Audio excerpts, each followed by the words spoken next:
Pemirsa, pekeling Hari Buruh Internasional utawi May Day ring tanggal siki Mei, katanya ni kedagingin untuk aksi unjuk rasa.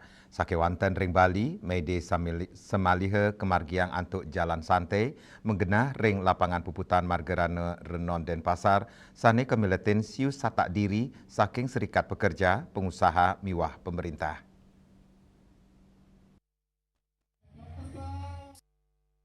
Dawa gala semang para pemikarya sane rau saking makudang-kudang serikat pekerja mepupul antuk kemilatin jalan santai. Gubernur Bali Wayan Koster mungkap pemargi inucap ring acara Bali May Day warsa kali tali 6 likur.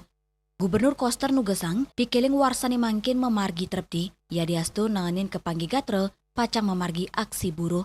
Pikeling May Day sepatutnya ne anggen galah nincapang pesikian nenten wanta galah ngelimbakang pengarsan ngelintangin demonstrasi. Pikiling May Day untuk jalan santai keturik sain becek turmedui kewigunan. Inilah adalah wajah baru May Day di Bali tahun 2026. Tidak ada lagi ketegangan di jalanan. Yang ada adalah dialog yang sehat, jabat tangan yang erat, dan kebahagiaan yang dibagi secara merata dan berkeadilan.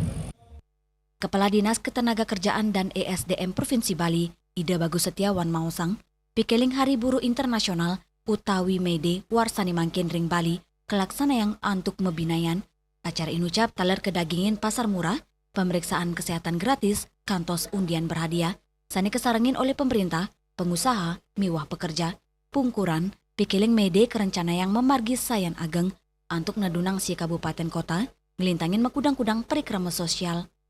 Mungkin tahun depan akan lebih lengkap lagi dengan teman-teman di 9 kabupaten kota, difokuskan di 1 Mei untuk satu event besar kolaborasi Pemprov dan 9 kabupaten kota.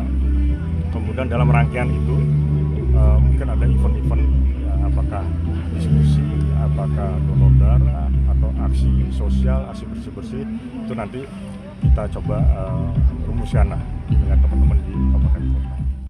Winato, Bali TV.